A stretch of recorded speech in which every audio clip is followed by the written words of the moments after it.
자, 투데이 핫이슈 인터뷰 시간입니다. 인천시 평생교육발전 3개년 계획이 확정되면서 인천 평생교육이 앞으로 2023년까지 18개 중단기 핵심 과제를 중심으로 확 달라진다고 하는데요. 최정학 인천 평생교육발전 추진단장 연결해서 자세한 이야기 들어보도록 하겠습니다. 자, 최정학 단장님 나와 계시죠? 예, 안녕하십니까. 최정학입니다. 네, 반갑습니다. 자, 인천시는 그 인천 평생교육발전 TF팀이 제안한 그 핵심 과제를 중심으로 그 평생교육 3개년 기본 계획을 또 확정하지 않았습니까? 예. 우선 이 인천 평생교육발전 TF팀은 어떻게 구성이 됐고 또 그 역할에 대해서 좀 먼저 설명해 주시겠어요? 예.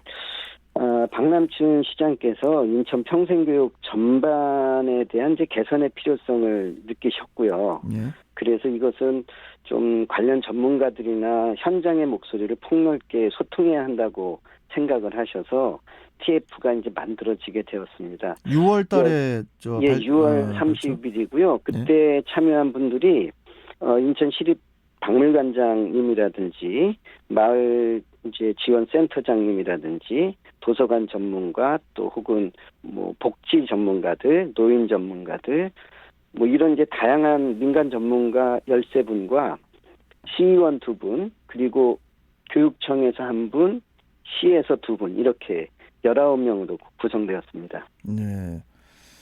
이 인천 평생교육발전 TF팀이 18개 중단기 핵심 과제 및 세부 과제를 그 지난 10월 말에 그 인천시에 이제 전달을 했었는데, 예. 이 핵심 과제 추진 전략에는 어떤 내용들이 그 들어가 있습니까? 예, 추진 전략을 좀 만드는 과정이 중요했던 것 같은데요. 네. TF가 만들어지면서 우선 현장의 목소리가 가장 중요하다고 판단했습니다. 그래서 이제 현장을 한 30여 군데를 돌게 되었는데요. 뭐 마을이라든지 뭐 작은 도서관 혹은 이제 고려인들이나 다문화 이제 교육 현장 뭐 등등 진짜 현장에서 갈급해하는 그런 목소리들을 좀 담기 시작했고요. 네. 그리고 또 전문가들, 대학 교수님들이나 다양한 분야 또 시 군구의 담당자들 이렇게 목소리를 전체적으로 이제 모으면서 만들어진 추진 과제입니다. 그래서 의미가 좀 있다고 보고요. 네. TF에서는 사실상 이제 33개의 핵심 과제를 올렸습니다. 그런데 지금 이제 예산을 편성하는 과정에서 일단 18개의 꾸러미로 좀 재정리를 한 것입니다. 그래서 핵심적으로는 이제 인천형 민주시민교육으로의 이제 수렴 내용적으로요. 그리고 지금 인천의 평생교육이 그동안 이제 좀 주부들 중심으로 하는 중장년 주부들 중심의 이제 교육 제공이 많았는데 이제 요람에서 무덤까지 모든 시민들에게 필요한 교육들이 제공될 수 있는 시스템을 만들어 가야 한다. 그러기 위해서는 직장이 중요하다. 혹은 뭐 마을이 중요하다.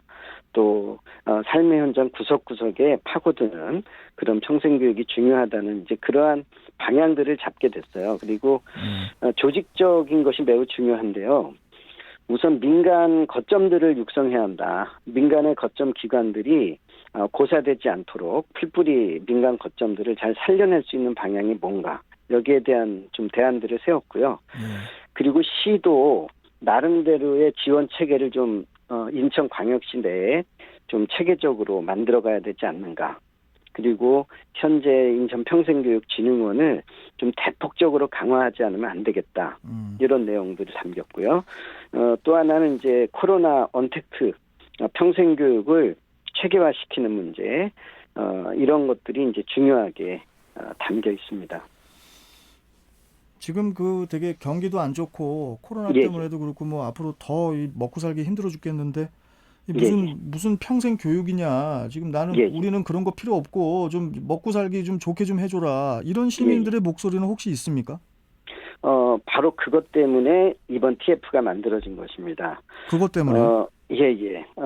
올해 이제 인천 평생교육이 코로나 때문에 사실 이제 멈추다시피 했고요. 그 멈추게 된 가장 큰 이유가 이 평생교육은 교양 강좌 같은 거 뭐 이런 거 그냥 제공하는 걸 평생교육으로 생각했기 때문에 평생교육이 사실상 멈추게 된 거죠.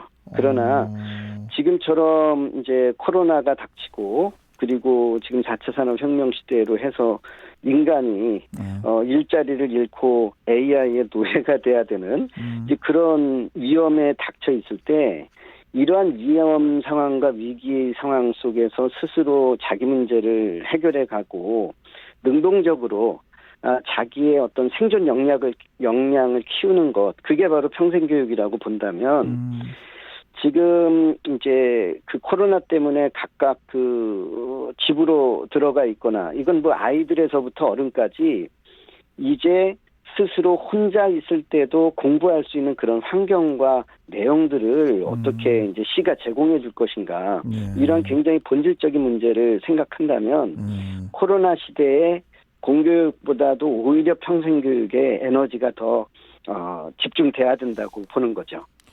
그러면 저 교육은 뭐 어디 뭐 동사무소 가서 받는 겁니까? 어떻게 하는 거예요? 지금까지는 너무나 이제 관주도 중심이었어요. 그래서 이제 동사무소, 구청, 평생교육관 이런 데가 중심이었다면 이러한 곳들의 역할을 약화시킨다는 것이 아니라요. 민간의 거점들 그리고 가정에서 교육이 일어날 수 있도록 또 직장이야말로 굉장히 중요한 평생교육의 현장이거든요. 그 직장에서 책을 읽고 공부를 하고 혹은 은퇴하고 난 다음에 준비하는 것이 아니라 은퇴 이전에 자신의 현장에서 자신의 역량을 전문화시켜 갈 수 있도록 이 서양에서는 이제 그렇게 하거든요. 그래서 자신이 20년 정도 어떤 직종에 몸담았다면 은퇴하면 일자리가 없는 것이 아니라 오히려 그 20년 동안 축적되어 온 그 자신의 힘을 아주 체계적으로 재구성해가지고 이제 바깥에 나가면 오히려 전문가로 여기저기서 불려다닐 수 있고 그리고 그러한 전문성들을 국가가 수렴했기 때문에 국가 전체의 역량도 커지는 거죠. 그러니까 지금까지는 그렇게 훌륭하신 분들이 정년퇴임하고 나서 일이 없으니까 그렇죠. 그래서 뭐 어디 결혼식장 줄에나 보시고, 그 경우는 그나마 조금 이제 나은 경우고 대체로 뭐 이제 프랜차이즈 이런 것들 하다가 또 실패하시는 경우가 허다했죠. 맞아요. 그래서 서양에서는 이런 경우가 많죠.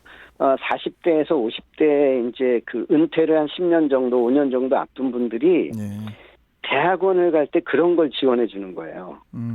그러면 이제 그분들이 30년 이렇게 자신들이 해왔던 일들을 아주 대학원 가서 체계적으로 일반화시키는 것이죠. 예, 알겠습니다. 그리고 대학에서는 그분의 노하우를 또 수렴하고. 혹시 단장님, 이렇게 평생 교육에 뭐 치매 예방 교육이라든지 이런 것들도 다 과목에 들어갈 수도 있는 건가요?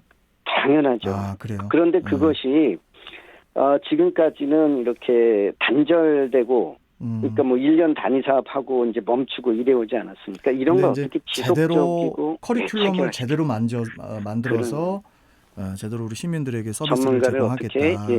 전문가를 어떻게 잘 양성하느냐 이런 것들이 이제 중요한 과제로 제기되는 것이죠. 좋습니다.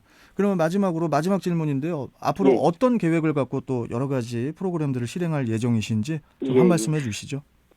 올해 이제 큰 변화 중에 하나는 인천 평생교육진흥원이 확대된다는 것입니다. 그리고 방금 말씀드렸던 이제 온라인에 대한 이제 대비가 이제 크게 되는데요. 이런 이제 컨트롤 타워인 인천 평생교육진흥원의 이제 그 체계화 그리고 이제 역량의 이제 집중 이런 것들을 통해서 1차적으로는 이제 민간의 힘도 키우고 평생교육 컨트롤 타워도 키워내면서 이것이 인천 전체의 그 살아있는 평생교육 생태계로 재구성될 수 있도록 하는 것 이게 가장 중요한 과제가 아닌가 싶습니다. 고맙습니다. 되게 말씀을 잘하시네요, 우리 최정학 단장님께서. 그러니까 말씀을 잘한다는 표현은 되게 이해하기 쉽게 말씀을 잘해주시는 것 같아요. 감사합니다. 아무튼 좀 계속 그 계획대로 좀 계속 좀 실천해주시고요. 다음 시간에 또 연결해서 또 뵙도록 하겠습니다. 고맙습니다. 감사합니다. 자, 지금까지 최정학 인천 평생교육발전 추진 단장이었습니다.